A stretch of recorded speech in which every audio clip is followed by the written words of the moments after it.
Just myself. I'm so glad that's where we started. I think that the volume wasn't up for the first part of it, so there's no context, and it's just myself. I don't think it was. That's okay. Yeah. Anyway, hello everyone. We're back with our character creation stream. With me as always is Ellie. You want to tell us who you are in case people don't know? Hi, I'm Ellie. I'm the fellow Chaos Goblin on this wonderful show. I am PleasureNerd, she, her, and they, them. I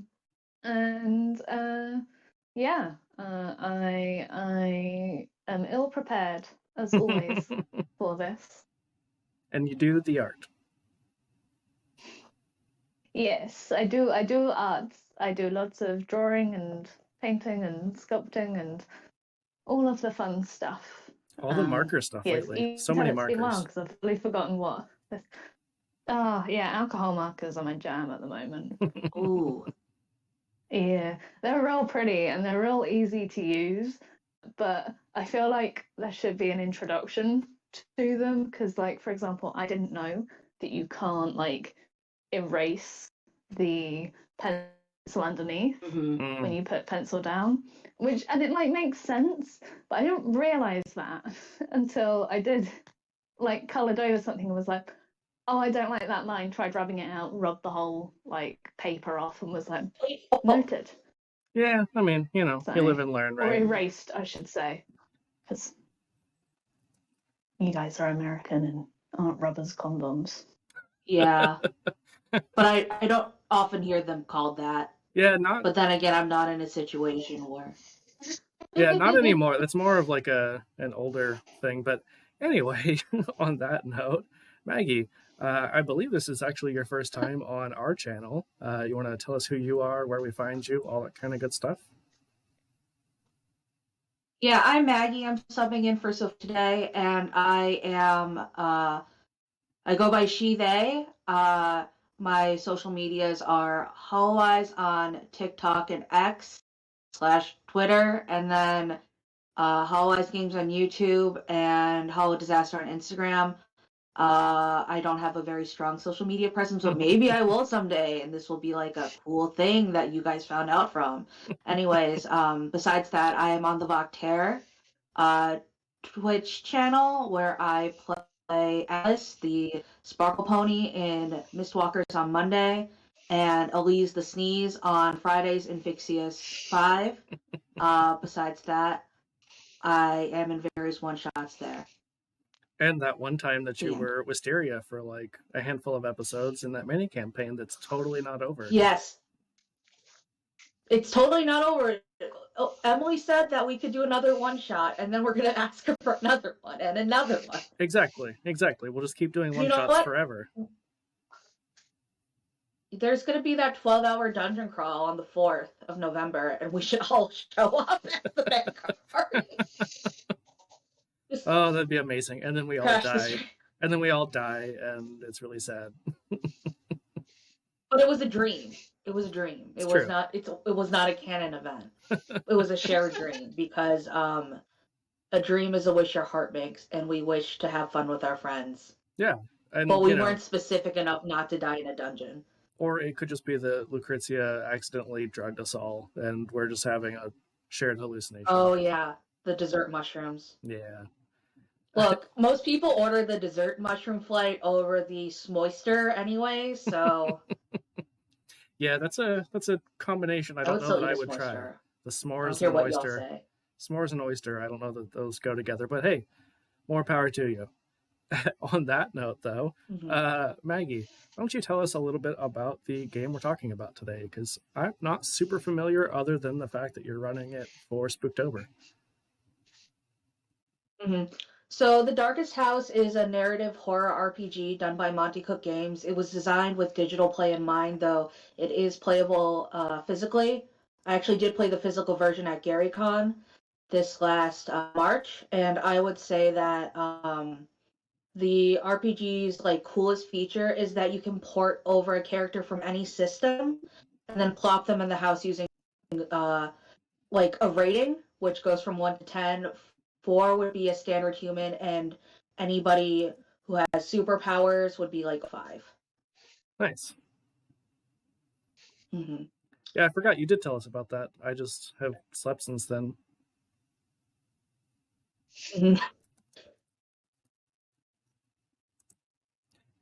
So why don't you tell us on that topic how we get started with making a character or importing a character, whichever we think would be the most fun today. So for the Darkest House, it recommends you come in with a character who already has some sort of backstory. So like you deal in truth and lies. So a truth is something that I see, a character believes in, and also OC, the player knows that is a fact. With this lies, which is a character believes something, but the player knows that that's not true.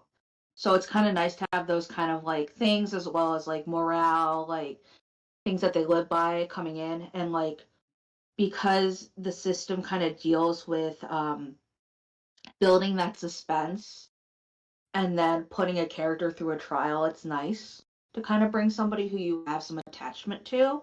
Sure. And you can see that how they evolve, but you don't have to. Like for the one shot, I brought in somebody new and I still had fun just because I wanted to play a superhero and I didn't have a character already made. So that was from a system. So yeah, that's really cool. Well, Ellie, I know you've got some pretty chaotic characters. Describe what the is? Do you with this? So this is like a horror game then? Yeah. So sorry again. I only found out that we were doing this whenever the promotion was put. So I'm really good at this. Also, we had tidied up my home. We also unfortunately had a last minute change. We're glad to have you, Maggie. But yeah, Sophia was our planned guest, and some stuff came up, and had to make kind of a last minute switch. Now you're stuck with me. No, we've got a wonderful addition of you, Maggie. Exactly. But from the art, and I'm basically basing this entirely on the art, it is a kind of horror type thriller game. Yeah, I would say it's more like psychological horror than thriller because, it's very much a situation where the house hates you. The house is ever encompassing you. It's hard to escape. It's hard to change things because the rooms will reset. Very few NPCs are like killable. It's more about figuring out how to cope in a stressful situation. Okay, so I'm trying to think of a comparison, and I cannot right now. But actually, they do have like recommended like media. Alien instead of like Chainsaw Massacre. I'm not good with horror films. Horror films make me deeply uncomfortable. But Alien, it's more about the building and what is it? The thing, the one that transforms into other stuff. That's where it builds Antarctica. up the tension. Yeah, and it's like a masterclass on how to build up tension and keep sort of increasing the stakes, as it were. And there is a lot of psychological horror. There is a lot of psychological horror to The Thing and Alien. I mean, those are both great examples. And that's what I was thinking. Like outside of the like gore bit, I think those two are some of what I believe are the better kind of logical ones because you never really see anything actually happen. It's all implied until you do. So they actually do a recommended media section in the like the secrets of the house, which is for the DM. So they recommend things like Bookwise, The Haunting of Hill House, The Fall of Usher, Games-wise, Silent Hill, Control, television, film, and video, for instance, Poltergeist, The Conjuring, stuff like that. Kind of give an idea about the system, though they make it very clear that this is not like, even though there are elements of horror that, might exist in other media, it's a separate entity. Mm-hmm. So there's that film with Josh from West Wing where it's like a simulation thing to appease an eldritch god. They have to sacrifice a bunch of people, and then it goes terribly wrong, and all of their things go whatever. Not to spoil it for people. It's not Cabin in the Woods, is it? Josh Lyman is a bad guy. I can't remember the actor's name. I'm just gonna Google that real quick because I've never seen West Wing. No, I've never seen. I don't know what it's called either. Else I would Google it. West Wing's great. That's what I've heard. Actually, I think faith in a fictional government, you would want to watch West Wing because it makes you feel like, oh, everything could be done if only, Martin Sheen was in charge of everything when he was a bit younger. Valid. It's very aspirational, I would say. Be nice if that was real. Alison Janney. Not horror related. Sorry, guys, this is not horror related. It's just if you want to have a feel good thing about government, that since I've learned more about like the American legal system, that was some of it is actually kind of relevant.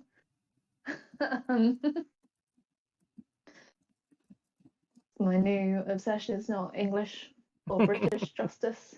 It's American, because it doesn't matter for me, and it means I won't get so frustrated by watching your politics instead of mine. When I watch my politics, I want to set everything on fire.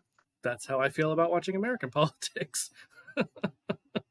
Yeah, very accurate. We should watch each other's.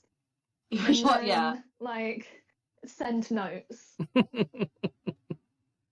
Yeah, I don't know. All politics is kind of frustrating anymore, but we will talk forever on that if we let ourselves. So, Ellie, that sounds like it's kind of like a not monster of the week, but like God, there's a children's film. Sorry, I have so many weird reference points in my head. The one where it's the old woman that's possessed a house. I think it might just be called Haunted House. There are a lot of those. Yeah. But yeah. So what's interesting about The Darkest House narratively wise is that the characters will come across several origins of the house. Some which are true, some which are not true, and there's no like set like story of this is how it is. And the creator, they very explicitly say like that's part of the fun is that you get to decide, and will take away agency from you for me to just tell you what it's like. Makes sense. Because while it's also a horror system, there is a lot of mystery to it. Yeah. Also, Ellie, I think I guessed like correctly Scooby-Doo, because if it was the guy you mentioned, his name is Bradley Whitford. What did you guess? That's his real name. I believe it's Cabin in the Woods because that is an aspect of it. That was it. Yeah. Good movie. Anyway, sorry. Everything like changes, and the movie poster is a house that's like rotating on its. Yeah, like the Rubik's Cube house. Oh, to do this. Maggie with the visual demonstration. I don't get to see the full of you, but it looks great. Anyway, sorry, Maggie, you were saying. I don't know what I was going on about. Oh yeah, like there are mystery elements. One note about agency is that really cool is that in this game, players roll normally 2d6, and that determines like what their character rating is to do an action, and then they roll another d6, which is for the house. Oh my god, that's cool. So each time the player is rolling for the house, so they are sealing their own fate. So, like, it's not like you can be like, oh, the DM, is lucky, the DM is fudging dice. It's like, no, you did this. You did this. Your own terrible luck. Yeah. So we all know Emily would die instantly. Only if Jeremy's the and GM. death is definitely a thing in this. It's not like what is it, kids with bikes where they just like go unconscious. I do believe you can die in Kids on Bikes. So in this game, that would be sad. My understanding was that you couldn't because it's kids with bikes. I think maybe if you have a bike, you can not die. Yeah. I think you might be mixing that with Babies and Broadswords, because Babies and Broadswords there is no death. That's been the rule for whenever I'm right. That might be it. Yeah. But I mean, Kids on Bikes is because like having a bike like prevents death, obviously. Yeah. Like that's the golden talisman, is a bike. Yeah. No one has ever died on a bike. I mean, I thought my Kids on Bikes character was going to die. I've fallen off my bike 3 times this year. I'm dyspraxic, so. Wear a helmet. Be safe. I do. I am one of the few people in my area that wears a helmet when they cycle. Me and wet foliage do not get along. Oh no, slippery. Yep. It was wet leaves the first time, wet grass the second time, and my bike just slipped from me the third. So I'm real coordinated here. That's how it goes sometimes. At least you didn't end up in the darkest house. Just face through reality. Yeah. As long as it's not a like dex-based thing, I'll be fine. As long as you have your bike, you'll be fine. Yeah. Because you can't die if you have a bike, we established. Exactly. It will annoy the house, but you know what? I will try and make sure that all of the tires are clean before we go over the threshold. Good. And the room's reset, so it will eventually be clean again. Don't worry. Yeah, but then the poor house has to eat the dirt. Like, I want to wish that. Oh, it's okay. The house eats its rooms, and sometimes the rooms have inhabitants in it. Ah. Yeah, the geometry in the house is a little wucky-wucky. Am I allowed to swear on this? Yeah, absolutely. It's also, you know, you could just say it's like timey-wimey something, you know.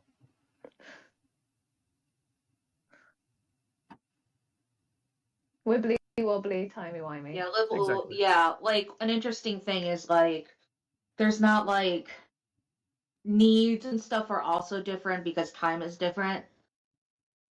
So like your characters might not have to eat or sleep as much, or they might need to do it more. Who knows? But like it's kind of like one of those things that's nice to put up to DM discretion because it kind of changes on like your groups. For instance, I know some parties that I'm in, they like religiously track rations and water. Well, some parties I've been in, you're fine. You can eat and drink water at your leisure. I mean, I'm not judging anyone for their play style. If that's what they enjoy, great. To me, tracking food and water and everything like that sounds awful. Sounds so exhausting. Yeah, well, most of the time it's like a days of rations. Weight. Yeah. Oh, weight. I'm one of those freaks that tracks weight because I think it's because I quite like the over-encumbered mechanic in games. My inventory's a mess. 100%. I am a pack mule both in real life and in video games. But I don't know. I always find it funny when you go from like walking speed to like shuffling like a little old woman. Yeah, literally any Elder Scrolls game. Any Elder Scrolls game, I'm like this close, like just on the edge of being over encumbered as often as possible. My Baldur's Gate is wild. Like I just send things to like Carla. So I've got a barbarian as a main. Oh, that's nice. So I've got 2 barbarians and obviously the fighter and so on. But it means that like I always have shit tons of armor to steal because I'm just holding on to it until I find stuff I want. Like you do. Like I scour the whole world. I'm a bit of a hoarder. Mm-hmm. One of the cool things about the Darkest House is that you bring what you have on you bring in. So, and do you find things in the house, or is it's just what you've got? No, you find things in the house. Intense. Cool. There's not like a lot of like traditional loot. Like you're probably not gonna find the Super Mega Slayer 5002. But you might. But there are things like keys that you can find. I was going to say, are you going to be able to die of dysentery? Is the I mean, there are things that can harm you, including plants. Oh, like that. At least just importing do you get Oregon squiffed Trail. out by by body really horror? Grossed out by watching it. Okay. Mental pictures, I'm fine, but Mm-hmm. Yeah, or real life serial killer stuff. Really, I have to sit down if I listen to that. That's fair. So we don't have to talk about what happens specifically with the plants, but some things that you might approach that seem harmless might be harmful, and vice versa. Well, now I want to know: is it you consume it and it comes out, or let me find the room. So I have the thing up. So what's cool about the Darkest House is that I mentioned it is designed for digital play, so they give you this cool map thing. Where is the just for the audience should probably check. If you really don't want to listen, please let us know in the chat, because I don't want to, out of my gross curiosity, I don't want to upset people by being this is not the walled garden. Hold on, I have and to also find the we can also. It will be punishment for doing wheelies in the house. Absolutely. As Tiskizia. Where the heck is the garden? It's our interior courtyard. And we can also just say this is a trigger warning. So the greenhouse, I found it. I found it because I was gonna give up. Okay. So there's a garden in the UK that I think is the poison garden? World's, that's all the illegal and poisonous and do not touch plants. That's all the plants. Really cool. So in the greenhouse, there are a bunch of plants, none of which are recognized by humans. If the party looks on more, they'll find that there's a body, and then there are vines entwined through the bones. But the body is really fucked up. So there are bony pins everywhere, and the ribs are curved the wrong way. The skull has a hole in it, but it doesn't look like a puncture. It looks like that's the way it was designed. Interesting. But if somebody brushes up against one of the leaves or the vines, the plant will grow towards it and turn the person's flesh into jelly for one round before they start, fusing with them. Sounds delightful. To kind of make the bones all fucky-wucky again. And the thing is, you can end the encounter by, wrangling yourself free. But that's how you are now. I do. You take, physical wound from it. I do like being jelly. Wound systems. I do like being jelly. That is my favorite thing. So it looks like on the character sheet, I don't see that there's any statistics. There's no kind of self-fantasies. Oh, I missed what you said, Ellie, because I was like a health bar. Yeah, so there's no strength score or anything like that. So I'm just curious about kind of how we make a character in this game. Yeah, so for instance, for you track physical versus mental wounds, and as I said, you come in with a rating. So again, if you are a regular human, all of us, as far as I know, you would have a 4. As far as if you are somehow a superhero or enhanced in some way, you would have a 5 or above. What about lower numbers? Mm-hmm. Lower numbers would probably be somebody who's maybe from a baby and broadswords. I would not recommend bringing those characters into the system, but I mean, it's obviously impossible for them to die, so that might be the best character to bring in, really.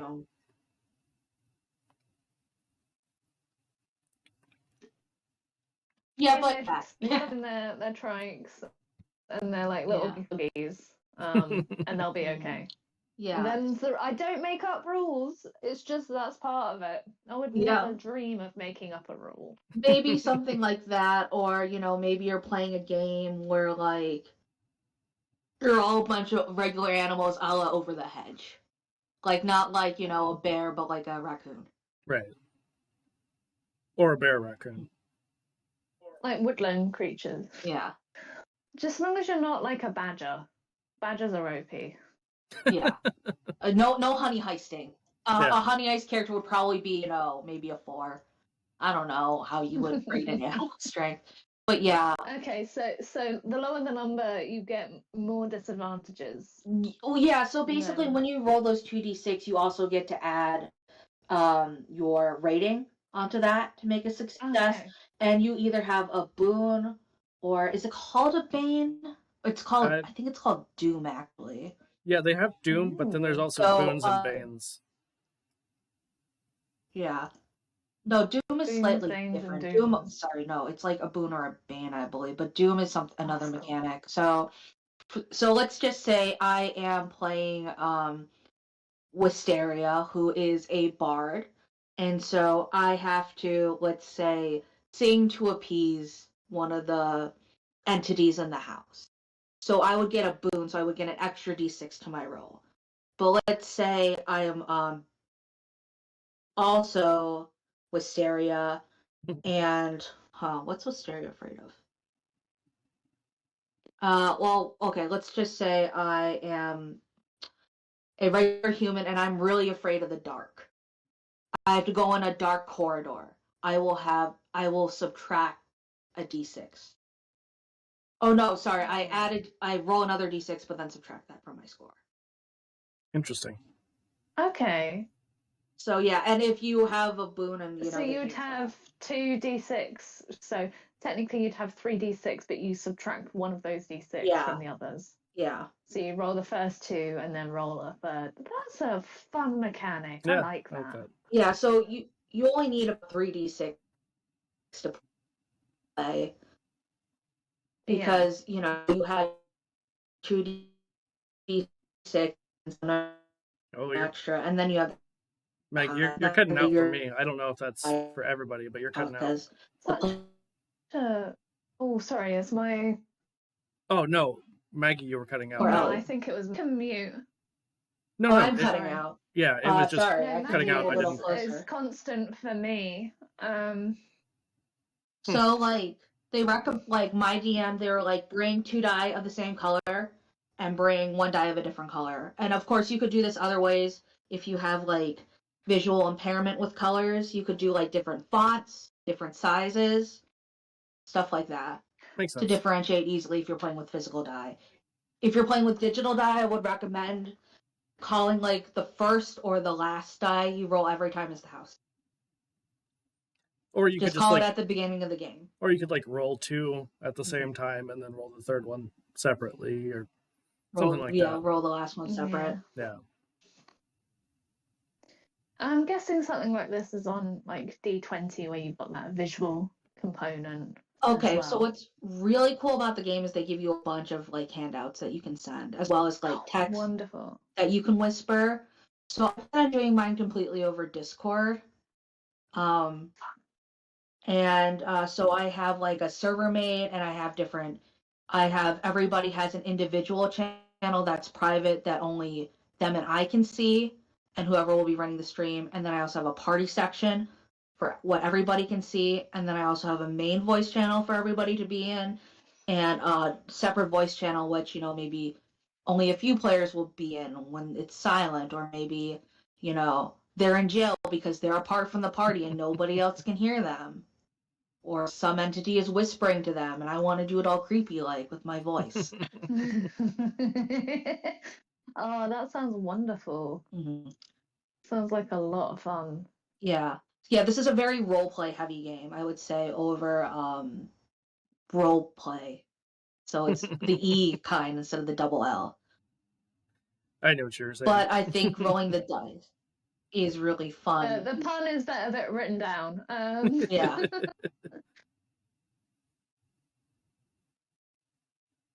But yeah, you do modify your ratings, which I find nice because it helps add agency in a system where you are very helpless.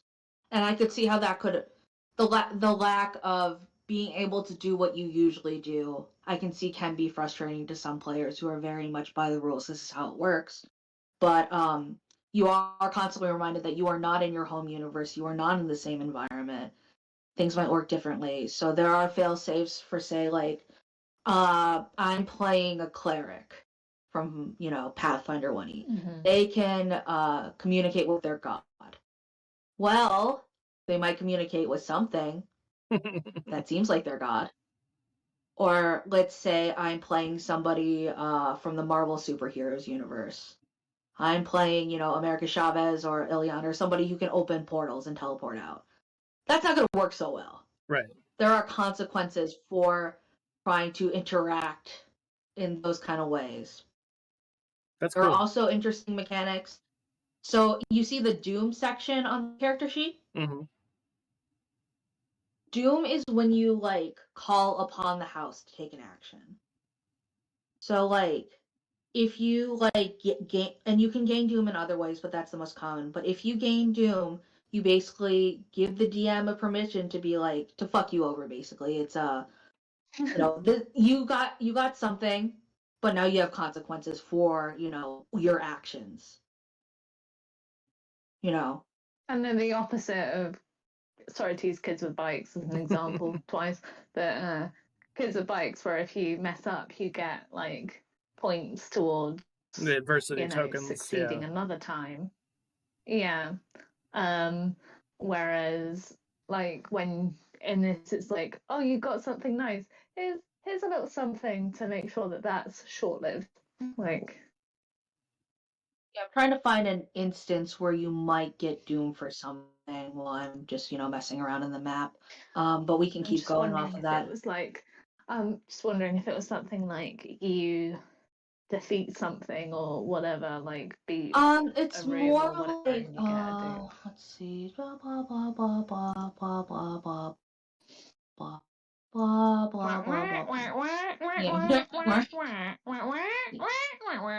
Yeah, I'm trying to find an area where you might. Oh, I think I know an area where you can gain Doom, but where is it? It's in the. No, not that one. Where is. It's not the courtyard. Is it the storeroom of sorts? I don't think so. It's near the theater. See, one of the problems for me personally is I have very low spatial intelligence, so the flowchart kind of it confuses my small brain. I'm my ADHD, but frequently walks into ADHD dyspraxic, but keeps walking into door frames. Oh, same. I also have ADHD and also go into door frames. And I've seen like videos of people explaining it, which is where you just narrowly miss things to make it like as straight a line as possible. And I was like, oh, yeah, that's what I do, and then I forget, and then I hurt myself. Cool. Yeah, gotta love that poor spatial awareness. Yeah, and then the knit jumpers getting caught on every doorknob is my constant waking nightmare.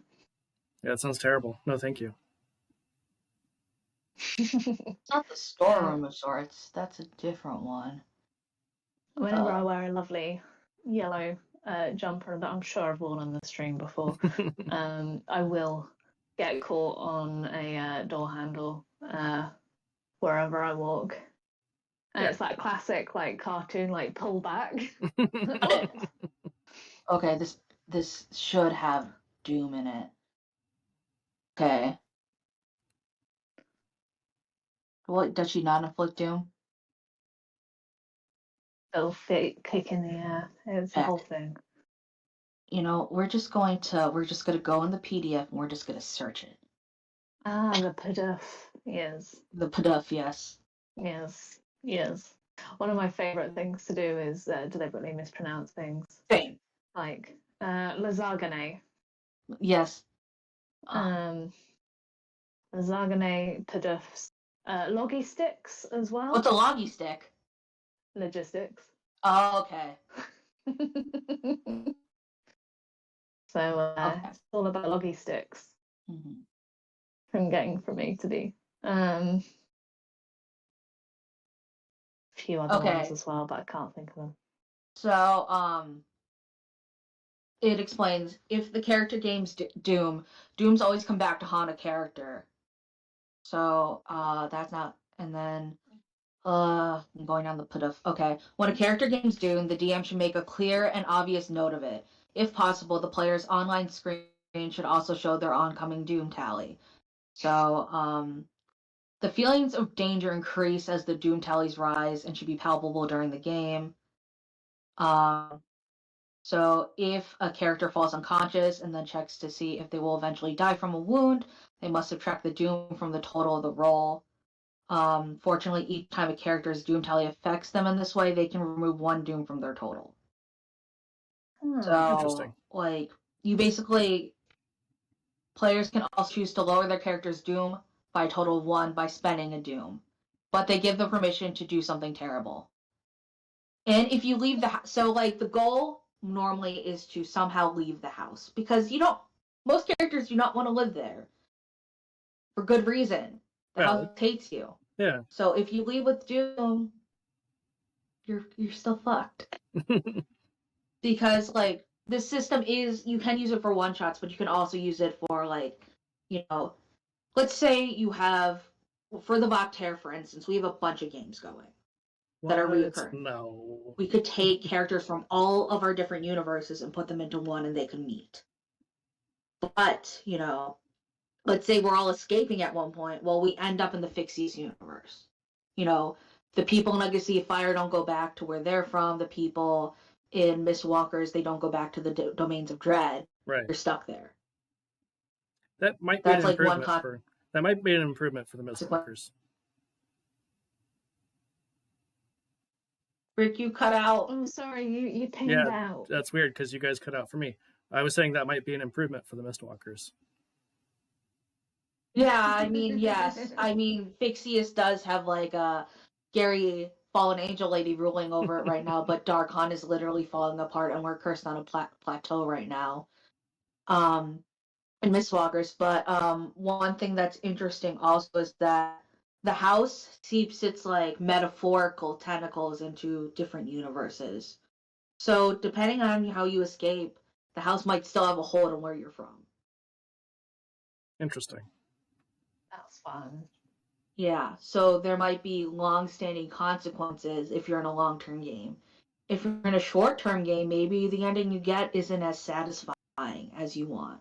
And I think that's something that's interesting about horror, depending on, preferences and the region of the author's intent, and also maybe kind of a cultural thing with horror is that, sometimes even though the main conflict is resolved, it's not necessarily a happy or complete ending. Yeah, exactly.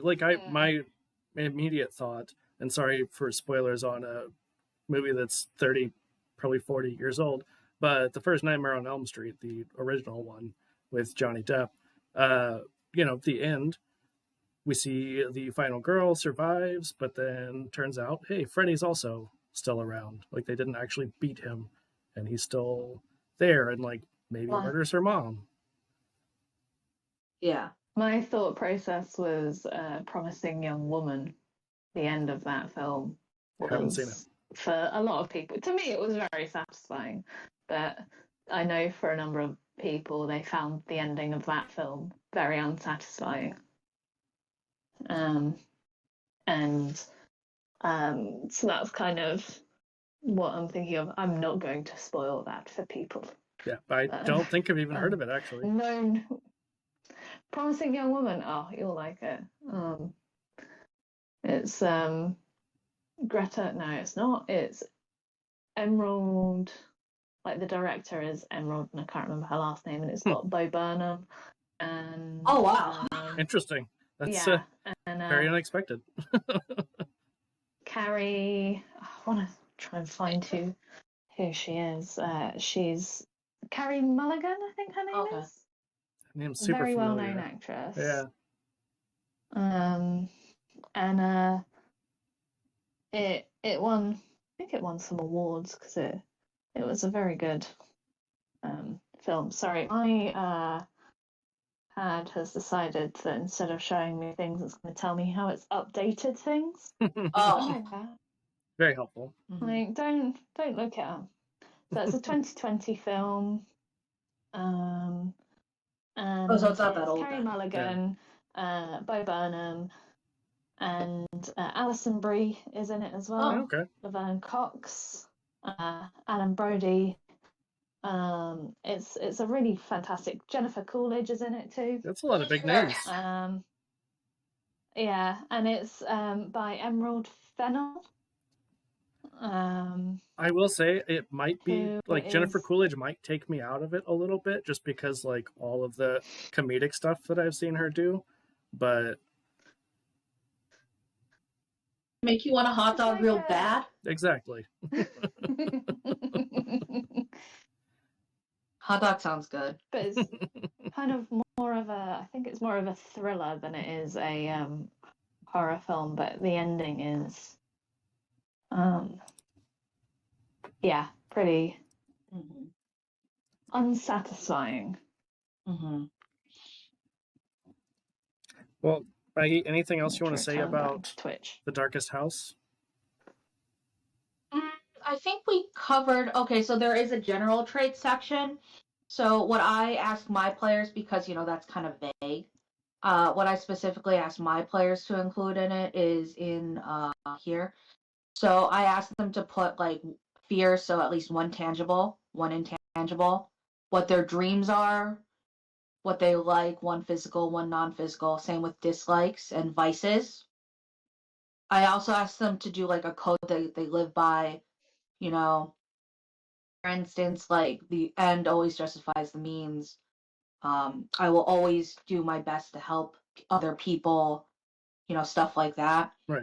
And then I asked them to put at least one important person they have a good relationship with and one that they do not have a good relationship with, and all of their family members asked for, if they have any, including ones that are dead. I just realized I spelled something wrong on the character sheet. That's okay. Because I copied and pasted it for my players to fill in on Discord so that they wouldn't have to use the PDF, though the system come with a PDF that's both fillable and non-fillable. So that way you don't have to do what I'm doing. I just expected my players to write a little more for me. I will say that the system very much like you can tailor it so that your players are comfortable with what's going on. So they do come with like a setup for sharing, like triggers, stuff like that, which I think is very good, especially because of the kind of pressure that the game is. And they also explain what mechanics or triggers for the players. Mm-hmm. So like safety. And kind of explaining why having that is important, because I feel like some people might not take that seriously when it is actually very serious. I'm somebody, for instance, who has PTSD, so I take that stuff very seriously, and it's also just a general empathy thing. It's not my business to know why somebody feels that way, but it is good to know if they feel safe sharing that with me, that makes them uncomfortable. Personally, I also put in a system, because we are playing online with voice, where I do have like 2 different sound effects. One is for, okay, we need to stop immediately, we need to take a break. Another is, okay, can you be less detailed? Can you slow down? And we're just going to move on as quickly as possible for that scene. So I have that set up with sound cues, and then I also just have it, you can just add, the general party, or because we all have private channels, you could add me privately, and I can say something. Yeah. I like that. Because I want my players to feel comfortable and like they have agency out of character, even if they might not have it as much in character. That's very important to me. And I think that it's very nice that Monte Cook Games put that in the PDF to open that discussion, because for a lot of gamers that might be coming from, maybe a different background, asking for those sort of things might not be even something that they think about. It's not because that they don't care. It's because they didn't know that was an option. Yeah, having it built right into the game itself to have those safety tools, I think is a big deal. Yeah. Yeah, I mean, my awareness of it has only come through watching actual play and those places being incredibly open about we are using this specific add-on, which is for the safety of our players and to make sure that everyone is on the same page and no one is upset or, affected by what's going on. And it could be anything as I say as small, but spiders are a big deal to some people. Sure. But anything from like spiders to much more bigger, more graphic sort of scenes. And that ever since kind of learning about that, games that I've played at home, I've tried to make sure that everyone is at least aware of the absolute no-goes. And like my no-goes, like I'm I'm neurospicy, I'm very upfront about my no-go zones. I'm like, I like this, I don't like this, please don't bring this up. Right. And if we go on to this topic, I'm leaving. Yeah. And they're topics that you really need to like force yourself into doing. You can always circumvent things and still make it fun. Right. So it's such a lovely thing to see that they're being so proactive. Yeah. If I was into horror, this sounds like a wonderful game. Yeah. Yeah, it's very much, a cup of tea sort of thing. So for instance, I know one of the people that I'm doing the test run with, they nothing against animals. So there is a section in the Darkest House where you do meet a dog. So I can then, as a DM prep, okay, nothing's gonna happen to the dog. If you meet the dog is a bike. They are safe. The dog, forevermore, the dog is a bike. Yeah, forevermore, this dog is a bike. Another thing that I find interesting about the system is that they do say, if, for instance, you have cameras, maybe dim your lights as things happen. Right. Or if you have the power to turn off a player's camera and they're not there, turn off their camera. Or, for instance, say like maybe make a knock sound effect on your soundboard and be like, did you hear that? Or make a knock sound and everybody's like, oh, did you hear that? And as the DM, you say, what? I didn't hear anything. Of course, I would be upfront. I did say, there might be ways that I mess with you. I don't want to like gaslight my players without their consent. Right, I think that is definitely something to talk about your players about beforehand in case anybody gets paranoid or experiences hallucinations maybe, in their daily life. Again, absolutely. Open up that dialogue with your players. Absolutely. Stuff like that I think is cool to suggest because it is very much designed for digital play, and that is something that you can do. Like, if you're playing physical play, I mean, you can ask somebody to leave the room or duck under a table, but, it is interesting that I can do this easily. Another thing that's cool is, like, you can whisper to people online, send private messages, and we did do that physically. The DM had to go up to you and whisper in your ear. And you have to be like try really hard not to listen in as a non. Yeah, thankfully Gary Con was fucking loud. Yeah, so even if he was whispering to somebody else, I couldn't hear. I could barely hear if he was whispering to me. Our DM was fantastic, also, which was really cool because it really sparked my interest in the system.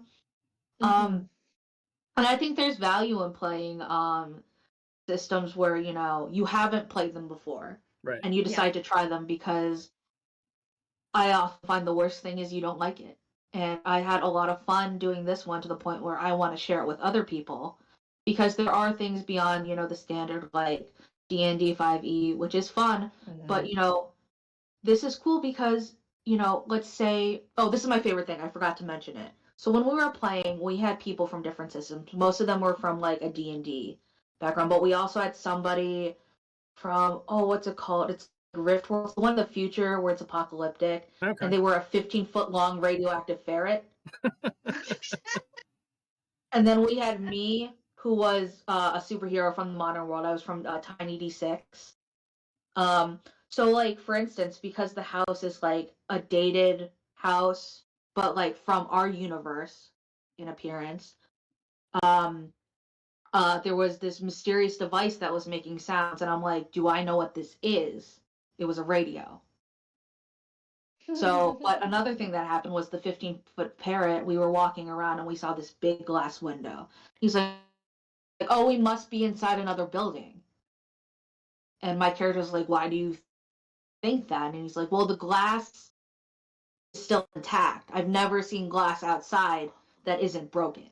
So people bring different experiences. They bring different equipment. They bring different abilities. And I think that's something really cool where, you know, if you're not bringing in a party that already has established bonds, you bring in a bunch of random characters, I think that's really beautiful that you can create a story that's very tailored to that character because their perception is going to be very different because of their cultures. It's also so cool to bring in pre-existing characters. I've never really heard of that in a system, and that's probably my very limited TTRPG knowledge. But that is such a unique way of doing things, and I think, you know, it puts a lot less mental pressure on having to build a new character and so on, and wanting to try and figure out your attachment and how you role play it. Oh, absolutely. Now, this sounds like a really fun system. Yeah. Well, yeah, and I think what's nice also, the rating system is very simple. Mm-hmm. Like, you can, I would say that some people may be bogged down in the semantics of trying to, you know, judge, but like, I would say just kind of like go with your gut. If you have to, for instance, you have a level system that's 1 to 20, just half it to make it 1 to 10. Stuff like that. But I think it's very nice because you don't have to be like, my character in 5e has 54 health. Well, a character from Vampire the Masquerade might have a different wound system. Right. Like threshold there. So it's very much just easily converted. Absolutely. But you could probably set up the characters in an hour or two. Less than that, if you know. It's more like, for me, because I asked for so many general traits, that's why it would take longer, for like an hour. Sure. But if you already have your character sheet, you can just rock up and be like, so. Well, I hate to cut this short, but I do have to go ahead and end the stream here pretty soon. I think we're going to try and raid Third Floor Wars as long as they're still going. So stick around for the raid. Thank you, Maggie, for coming and talking about this game. And as always, thanks, Ellie, for being here and being the co-host of Chaos. So we'll be back. You're welcome. We will be back next month-ish for another one of these. Next month. Yeah. And we should be back with our regular every other Tuesday streams here pretty soon. So thanks for coming and watching. And I'm going to kick us over to the intro screen.